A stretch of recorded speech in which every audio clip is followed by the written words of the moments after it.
নমস্কাৰ বন্ধু বান্ধৱীসকল, স্বাগতম জনাইছোঁ মোৰ ইউটিউব চেনেল ষ্টাডি জনলৈ। আজি আমি পঢ়িবলৈ যোৱা টপিকটো হৈছে কম্পিউটাৰ আৰু তাৰ কিছুমান দৰকাৰী MCQ। ঠিক আছে, দৰকাৰী প্ৰশ্নোত্তৰ যিবিলাক তোমাৰ আগন্তুক পৰীক্ষাত ADR হওক বা SI হওক বা পুলিচৰ হওক বহুত দৰকাৰী হৈ পৰে।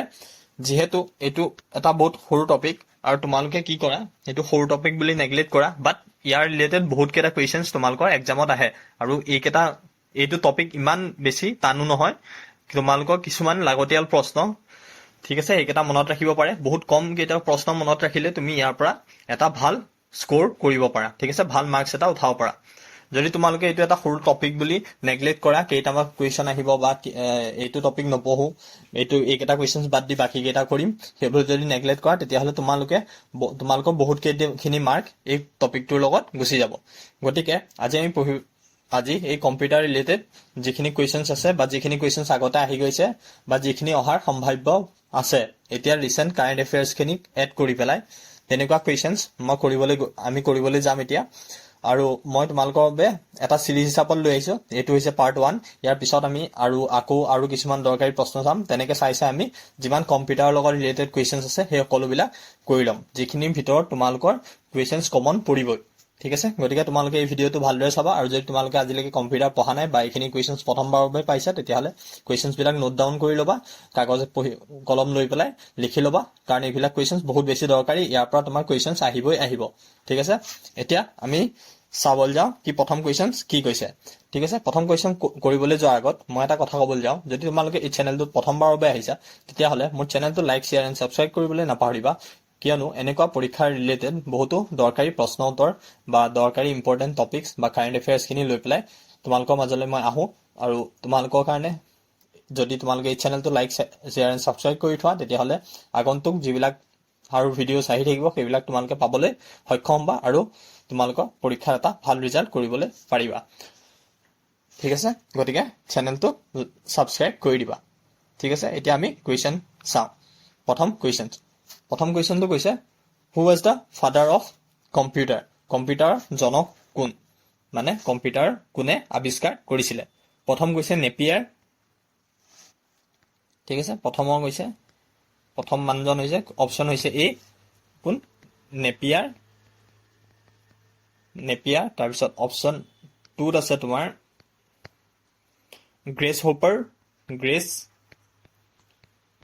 হোপাৰ। এইটো হৈছে option A Napier, B Grace Hopper, C Charles Babbage, আৰু অপশ্যন ডিত আছে ডেনিছ ৰিচি। হ'ল এই চাৰিজনৰ ভিতৰত আনচাৰ কি হয়? আনচাৰ হৈছে তোমাৰ চাৰ্লছ বেবেজ। ঠিক আছে, আনচাৰ চি হৈছে তোমাৰ এই প্ৰশ্নটো কম্পিউটাৰ জনক বুলি কাক জনা যায়? চাৰ্লছ বেবেজক জনা যায়। ঠিক আছে, option number C correct answer. এতিয়া তাৰ পিছৰ কুৱেশ্যনটো চাওঁ। তাৰ পিছৰ কুৱেশ্যনটো কি কৈছে? The first generation computer is were based on. প্ৰথম জেনেৰেশ্যন মানে প্ৰথম প্ৰজন্মৰ, জেনেৰেশ্যন মানে হৈছে প্ৰথম প্ৰজন্মৰ কম্পিউটাৰৰ কিহৰ ভিত্তিত বনোৱা হৈছিল? ঠিক আছে, প্ৰথম প্ৰজন্মৰ যিটো কম্পিউটাৰ প্ৰথম আৱিষ্কাৰ হৈছিলে, তেতিয়া সেইটো কিহৰ ওপৰত বেছ কৰি বনোৱা হৈছিলে? প্ৰথম কৈছে ট্ৰানজিষ্টৰ ওপৰত বেছ কৰি বনোৱা হৈছিল, নে কণ্ডাক্টৰৰ ওপৰত, নে ভেকুৱাম টিউবৰ ওপৰত, নে ICSৰ ওপৰত? ঠিক আছে, তোমালোকে মোক সুধিবা কুৱেশ্যনটো যে আপুনি অসমীয়াত আনিছে, এইকেইটা অসমীয়াত অনা নাই কিয়? পৰীক্ষাত আহিলে এইকেইটা ট্ৰানজিষ্টৰ, তোমাৰ পৰীক্ষাটো ট্ৰানজিষ্টৰ বুলি আহিব। ঠিক আছে, এনেকা নহয় পৰীক্ষাত তাক বেলেগ কিবা এটা নাম দি, ঠিক আছে, নাম দি আহিব। যেনেকে কণ্ডাক্টৰটো পৰীক্ষাতে কণ্ডাক্টৰ বুলি আহিব।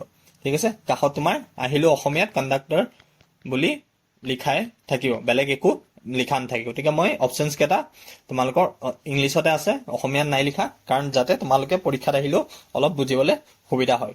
ঠিক আছে, এতিয়া কুৱেশ্যনটো কৈছে প্ৰথম প্ৰজন্মৰ কম্পিউটাৰ কিহৰ ভিত্তিত বনোৱা হৈছিলে? ট্ৰানজিষ্টাৰ, কণ্ডাক্টৰ্ছ, ভেকুৱাম টিউবছ, নে ICSৰ লগত ওপৰত? তো আনচাৰ হৈছে ভেকুৱাম টিউবক বেছ কৰি পেলাই ভিত্তি কৰি পেলাই প্ৰথম জেনেৰেশ্যনৰ প্ৰথম প্ৰজন্মৰ কম্পিউটাৰটো বনোৱা হৈছিলে। এতিয়া নেক্সট কুৱেশ্যন চাওঁ। কি হৈছে next question? Artificial intelligence is an example of. Artificial intelligence কিহৰ উদাহৰণ হয়?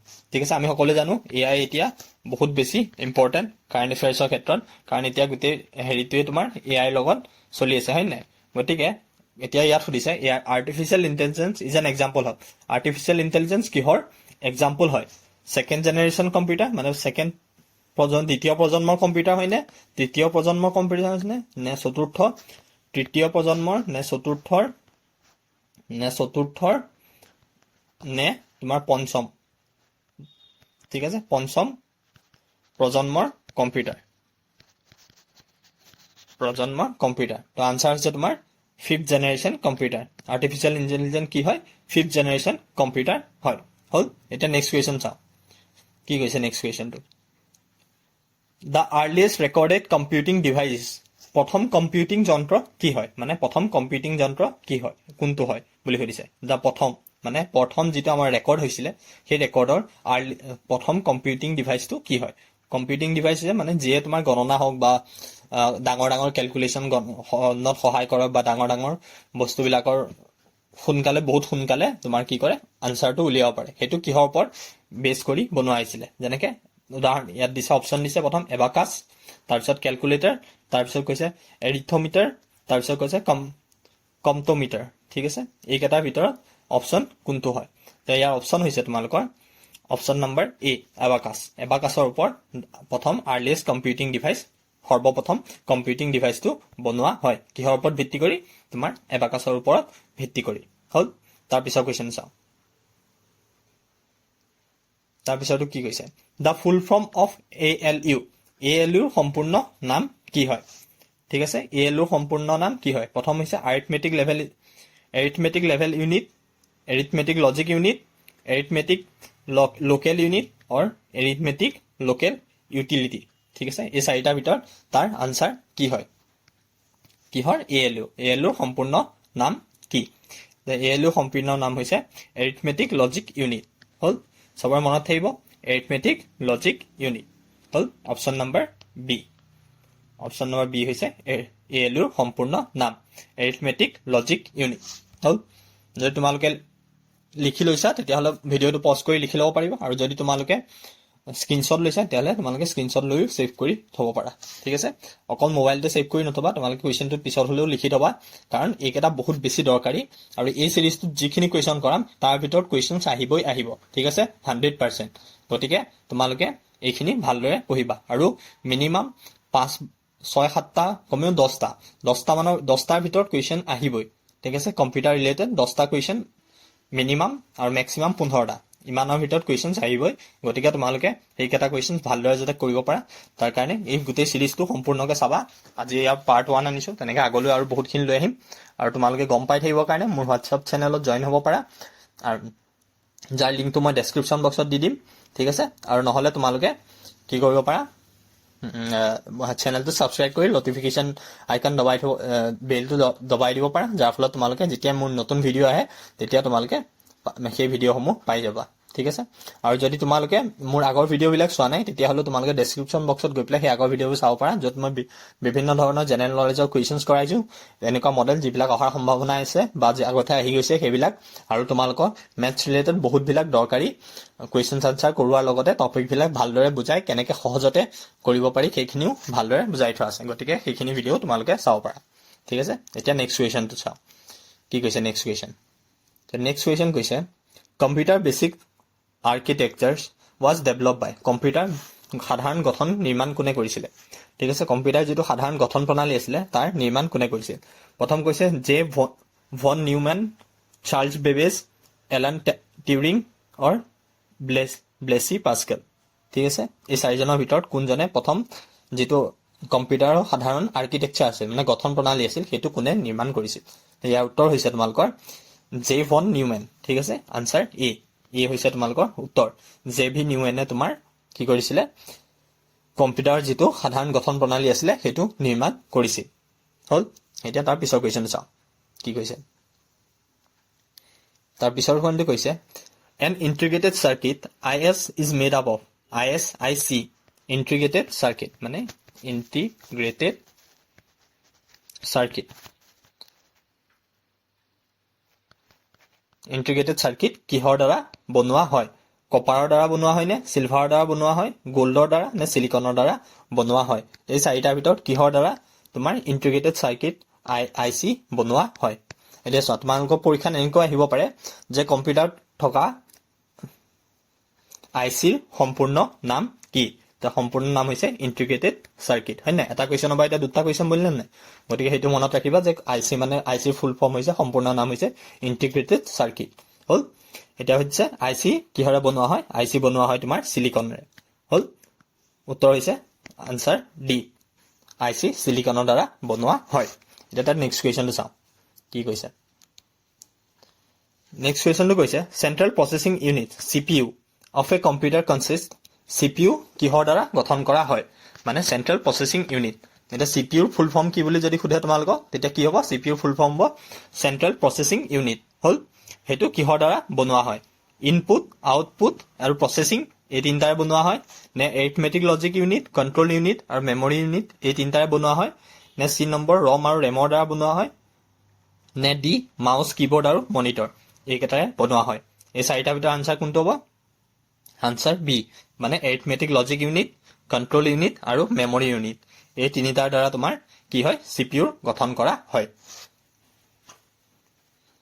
এতিয়া আমি নেক্সট কোৱেশ্চনটো চাওঁ এটো বুজিলা তোমালোকে ঠিক আছে যদি লিখি লৈছা তেতিয়া লিখি লবা নোট ডাউন কৰি লবা আৰু যদি নাই লয় তেতিয়া হলে তোমালোকে স্ক্ৰিনশ্বট লৈ লব পাৰা এতিয়া নেক্সট কোৱেশ্চন চাওঁ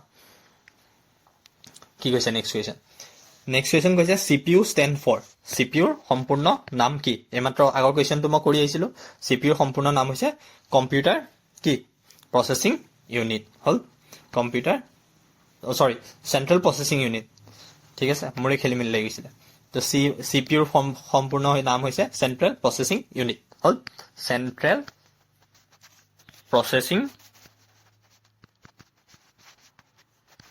ইউনিট হল এটো হৈছে সিপিইউৰ ফুল ফৰ্ম না আগৰ কোৱেশ্চনটো আমি কৰি আহিছিলো সিপিইউৰ সম্পূৰ্ণ নাম কি আৰু সিপিইউ কিহৰ দ্বাৰা বনোৱা হয় এটা তাৰ পিছৰ কোৱেশ্চনটো আছিল মই তোমালোকক কৈছিলো সিপিইউটো মনত ৰাখিবা কি হয় সো নেক্সট কোৱেশ্চনটা আহিলা তোমাৰ সিপিইউৰ সম্পূৰ্ণ নাম কি তো সিপিইউৰ সম্পূৰ্ণ নাম হৈছে সেন্ট্ৰেল প্ৰসেসিং ইউনিট হল এটা নেক্সট কোৱেশ্চন চাও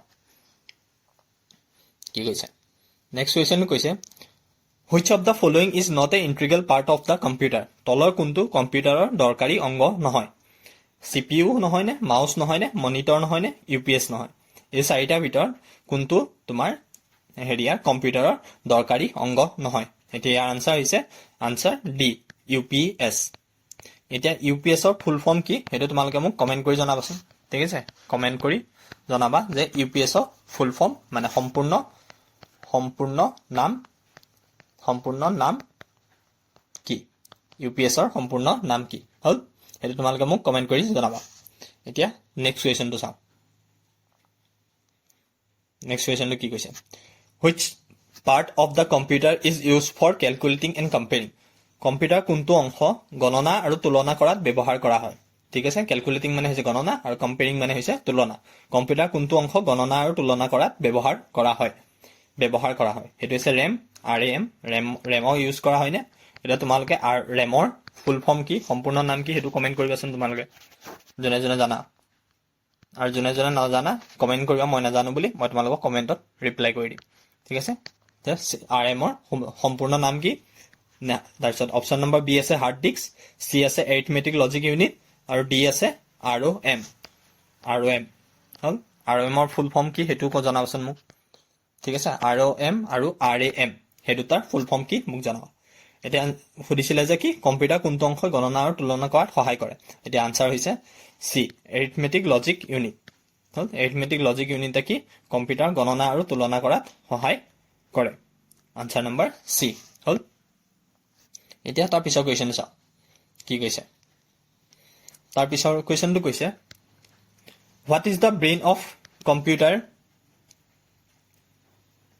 call কম্পিউটাৰ মগজু বুলি কাক জনা যায় ঠিক আছে কম্পিউটাৰ মগজু বুলি কাক জনা যায় কিবোৰ্ডক জনা যায় নে মাউসক জনা যায় নে সিপিইউক জনা যায় নে মনিটৰক জনা যায় এই চাৰিটাৰ ভিতৰত কম্পিউটাৰ মগজু বুলি কোনটোক জনা যায় ইয়াৰ উত্তৰ হৈছে তোমালোকৰ CPU সেন্ট্ৰেল প্ৰসেসিং ইউনিট হল CPU আমি আগতে কৈছিলো CPU লগত কিমান কেটা কোৱেশ্চন জড়িত হৈ আছে গতিকে তোমালোকে CPU ফুল ফৰ্ম কি মনত ৰাখিবা কি আছে CPU ফুল ফৰ্ম সেন্ট্ৰেল প্ৰসেসিং ইউনিট ঠিক আছে আনসাৰ হল সি কম্পিউটাৰ মগজু বুলি কাক জনা যায় CPU সেন্ট্ৰেল প্ৰসেসিং ইউনিট তক জনা যায় হল নেক্সট কোৱেশ্চনটো চাও নেক্সট কোৱেশ্চন কৈছে 1 nibble is equal to how many bytes 1 nibble কিমান বাইটৰ সমান বুলি কৈছে বাইটৰ সমান বুলি সুধিছে ঠিক আছে 4 বাইট নে 8 বাইট নে 512 বাইট নে 1024 বাইট ঠিক আছে 1 নিবল কিমান বাইটৰ সমান আৰু ইয়াৰ আনসাৰ হৈছে আনসাৰ এ 4 1 নিবল 4 বাইটৰ সমান ঠিক আছে 1 nibble equal to 4 byte so মনত ৰাখিবা 1 নিবল ইকুৱেল টু 4 বাইট হল 1 নিবল ইকুৱেল টু 4 বাইট এটা তাৰ পিছৰ কোৱেশ্চন চাও কি কৈছে তাৰ পিছৰ কোৱেশ্চন কৈছে who is known as the father of artificial intelligence AI জনক বুলি কাক জনা যায় ঠিক আছে এআই জনক বুলি কাক জনা যায় কাক কোৱা হয় সো এটা কাৰেন্ট ৰিলেটেড হয় না এটা সো এআই আৰ্টিফিচিয়েল ইন্টেলিজেন্সৰ কথা বহুত চলি আছে বহুত নতুন বস্তু যেটো আৰ্টিফিচিয়েল ইন্টেলিজেন্সৰ কাৰণে আহিছে হেবিলাক আমি দেখিবলৈ পাইছো হয় না নাই গতিকে আৰ্টিফিচিয়েল ইন্টেলিজেন্সৰ ওপৰত এটা কোৱেশ্চন অহাটো সিওৰ কনফাৰ্ম তোমালোকে লিখি লোৱা ঠিক আছে এটা কোৱেশ্চন আহিব এতিয়া আমাৰ হেতু কথাই সুধিছে যে আৰ্টিফিচিয়েল ইন্টেলিজেন্সৰ জনক কোন জন এম সি কাৰ্থি হয় নে এলেন টিউৰিং হয় নে জেমস গছলিং হয় নে ফিন্চ সাৰ্ফ হয় ঠিক আছে এই চাৰিজনৰ ভিতৰত কোন হয় মোক ক'ব লাগে মই বুজি নাপাওঁ তেওঁলোকে ইমান টান নাম ৰাখে কেলে আমাৰ অসমৰ মানুহবিলাকৰ নাম চাবা ইণ্ডিয়াৰ মানুহবিলাকৰ নাম চাবা কিমান সহজ হয় আৰু বাহিৰৰ দেশৰ নামবিলাক চাবা এইকেইটাই চোৱা কিমান টান নাম কিয় ৰাখে নাজানো বুজি নাপাওঁ ঠিক আছে সহজ নাম এটা ৰাখিলে হয় না আমাৰ মনত ৰাখিবলৈ সহজ হৈ যায় কিন্তু তেনেকা নহয় ইহঁতে বহুত টান নাম ৰাখে সিহঁতৰ কাৰণে সহজ মেবি আমাৰ কাৰণে টান লাগিছে আমাৰ নামকেইটা সিহঁতৰ কাৰণে টান হ'ব পাৰে তেনেকুৱা হ'ব পাৰে গতিকে ইয়াৰ আনসাৰ হ'ব তোমালোকৰ এআইৰ জনক বুলি কাক জনা যায় এআইৰ জনক বুলি জন এম সি কাৰ্থিক জনা যায় ঠিক আছে জন এম সি কাৰ্থিক জনা যায় ঠিক আছে জন এম সি কাৰ্থিক কি বুলি জনা যায় আৰ্টিফিচিয়েল ইন্টেলিজেন্সৰ জনক বুলি জনা যায় হল এতিয়া তাৰ পিছৰ কোৱেশ্চন চাও কি কৈছে what is the full form of RAM মই তোমালোকক অকমান আগতে সুধিছিলো ৰেমৰ ফুল ফৰ্ম কি এটো তোমালোকে জনে কমেন্ট কৰিলা ঠিক আছে জনে নাই কৰা তেওঁলোকৰ বাবে হৈছে RAM ৰ ফুল ফৰ্ম হৈছে ৰেন্ডম এক্সেছ মেমৰি হল অপচন কেটা আছিল random alternative memory read alternative memory random access memory আৰু ৰিড এক্সেছ মেমৰি ইয়াৰ আনসাৰ হৈছে ৰেন্ডম এক্সেছ মেমৰি ঠিক এটো কাক ক'লে আনসাৰ সি হল এতিয়া তাৰ পিছৰ কোৱেশ্চনটো চাও কি কৈছে তাৰ পিছৰটো কৈছে the second generation computers were based on দ্বিতীয় প্ৰজন্মৰ কম্পিউটাৰ কিহৰ ভিত্তিত বনোৱা হৈছে যেনেকৈ আমি পঢ়িছিলো ফাৰ্স্ট জেনাৰেশনৰ কম্পিউটাৰটো কিহৰ ভিত্তিত বনোৱা হৈছে তেনেকৈ এবাৰ হৈছে দ্বিতীয় প্ৰজন্মৰ কম্পিউটাৰ কিহৰ ভিত্তিত বনোৱা হৈছে ট্ৰানজিস্টৰৰ ভিত্তিত নে ইন্টিগ্ৰেটেড সাৰ্কিটৰ ভিত্তিত নে ভেকুৱাম টিউবৰ ভিত্তিত নে লাৰ্জ স্কেল ইন্টিগ্ৰেটেড সাৰ্কিট এই চাৰিটাৰ ভিতৰত কোনটোক ভিত্তি কৰি পেলাই দ্বিতীয় প্ৰজন্মৰ কম্পিউটাৰ বনোৱা হৈছে ইয়াৰ আনসাৰ হৈছে আনসাৰ এ ট্ৰানজিস্টৰক ভিত্তি কৰি পেলাই দ্বিতীয় প্ৰজন্মৰ সেকেন্ড জেনাৰেশন দ্বিতীয় প্ৰজন্মৰ তোমাৰ কম্পিউটাৰ বনোৱা হৈছে হল দ্বিতীয় প্ৰজন্মৰ কম্পিউটাৰ কিহক ভিত্তি কৰি বনোৱা হৈছে বুলি যদি খুদে তেতিয়াহলে আনসাৰ হ'ব ট্ৰানজিস্টৰ হল এটা নেক্সট কোৱেশ্চন চাও কি কৈছে নেক্সট কোৱেশ্চনটো কৈছে laptop is a type of laptop কি ধৰণৰ কম্পিউটাৰ কোনটো ধৰণৰ mini computer micro computer main frame computer নে সুপাৰ কম্পিউটাৰ এই চাৰিটাৰ ভিতৰত ল্যাপটপটো কোনটো ধৰণৰ কম্পিউটাৰ হয় ঠিক আছে ইয়াৰ আনসাৰ হ'ব তোমাৰ B number micro computer laptop micro কম্পিউটাৰৰ ভিতৰত পৰে ঠিক আছে কম্পিউটাৰ ভাগৰ ভিতৰত ল্যাপটপ পৰে তোমাৰ মাইক্ৰ কম্পিউটাৰ হল এটা তাৰ পিছৰ কোৱেশ্চন চাও কি কৈছে ইয়াৰ পিছৰ কোৱেশ্চনটো কৈছে The first supercomputer developed in India was ভাৰতত বনোৱা প্ৰথম সুপাৰ কম্পিউটাৰটো হ'ল ভাৰতত বনোৱা প্ৰথম সুপাৰ কম্পিউটাৰৰ নামটো কি নাম প্ৰথম হৈছে অপচন দিছে পৰম সেকেন্ড দিছে প্ৰত্যুষ অপচন এ পৰম বি প্ৰত্যুষ সি আৰ্যভট্ট ঠিক আছে আৰু ডি হৈছে মিহিৰ এই চাৰিটাৰ ভিতৰত প্ৰথম তোমাৰ হেৰি গতিকে ভাৰতত বনোৱা সুপাৰ কম্পিউটাৰটোৰ নাম কি দা আনসাৰ হৈছে পৰম এ ভাৰতত বনোৱা প্ৰথম সুপাৰ কম্পিউটাৰৰ নাম হৈছে পৰম হল এটা তাৰ পিছৰ কোৱেশ্চনটো চাও কি কৈছে পিছৰ কোৱেশ্চনটো কৈছে দা ফাদাৰ অফ সুপাৰ কম্পিউটাৰৰ জনক বুলি কাক জনা যায় ঠিক আছে সুপাৰ কম্পিউটাৰ জনক বুলি কাক জনা যায় চাৰ্লছ বেবেজক জনা যায় নে চিমুৰ ক্ৰেৰিক জনা যায় নে জন ভেন নিউমেনক জনা যায় নে চাৰ্লছ জিন্স বাৰ্গক জনা যায়। এই 4জনৰ ভিতৰত কোনজনক তোমাৰ ছুপাৰ কম্পিউটাৰ জনক বুলি জনা যায়? আৰু ইয়াৰ আনসাৰ হৈছে চিমুৰ ক্ৰে। হ'ল আনসাৰ বি। চিমুৰ ক্ৰে কি হয়? তেখেতক ছুপাৰ কম্পিউটাৰ জনক বুলি জনা যায়। তাৰ পিছৰ কুৱেশ্যনটো চাওঁ কি কৈছে। পিছৰ কুৱেশ্যন কৈছে তৃতীয় প্ৰজন্মৰ কম্পিউটাৰ কিহৰ ভিত্তিত বনোৱা হৈছিলে? আমি প্ৰথম প্ৰজন্ম কিহৰ ওপৰত পঢ়িলো, ঠিক আছে। দ্বিতীয় প্ৰজন্ম কিহৰ ভিত্তিত বনোৱা হৈছে পঢ়িলো। এতিয়া আহিলে তৃতীয় প্ৰজন্ম। দ্বিতীয় প্ৰজন্মৰ computer, third generation computer is based on. তৃতীয় প্ৰজন্মৰ কম্পিউটাৰ কিহৰ ভিত্তিত বনোৱা হৈছে? প্ৰথম option A integrated circuit, B vacuum tubes, C transistor আৰু ডি ওপৰৰ এটাও নহয়। ওপৰৰ এটাও নহয়, ঠিক আছে। এই 4টাৰ ভিতৰত অপশ্যন কোনটো হ'ব? তৃতীয় প্ৰজন্মৰ কম্পিউটাৰ কিহৰ ভিত্তিত বনোৱা হৈছে? আৰু ইয়াৰ আনসাৰ হৈছে এ ইণ্টিগ্ৰেটেড চাৰ্কিট। তৃতীয় প্ৰজন্মৰ কম্পিউটাৰ কিহৰ ওপৰত ভিত্তি কৰি বনোৱা হৈছে? অপশ্যন নম্বৰ এ ইণ্টিগ্ৰেটেড চাৰ্কিট, ঠিক আছে। এতিয়া তাৰ পিছৰ কুৱেশ্যন চাওঁ। আৰু পিছৰ কুৱেশ্যন নাই, ইমানখিনি আছিলে, ঠিক আছে। তোমালোকৰ মাজলৈ ইমানকেইটাই কুৱেশ্যনছ লৈ আহিছিলোঁ। আৰু নেক্সট পাৰ্ট 2ত আমি আৰু কেইটামান, এই চিৰিজটোৰ পাৰ্ট 2ত আমি আৰু বহুত কেইটামান দৰকাৰী প্ৰশ্ন যিকেইটা পৰীক্ষাত আহিব পাৰে বা আগতে আহি গৈছে, ঠিক আছে, তেনেকুৱা প্ৰশ্ন লৈ আহিম। গতিকে তেতিয়ালৈকে যদি মোৰ চেনেলটো লাইক, শ্বেয়াৰ এণ্ড ছাবস্ক্ৰাইব কৰা নাই তেতিয়া কৰি দিবা আৰু নটিফিকেশ্যন বেলটো দবাই যাবা, যাতে তোমালোকে আৰু বিভিন্ন ধৰণৰ এনেকা ভিডিঅ' আহিলে গম পোৱা, ঠিক আছে। আৰু ভিডিঅ'টো সম্পূৰ্ণ চোৱাৰ বাবে বহুত বহুত ধন্যবাদ and bye bye. Thank U.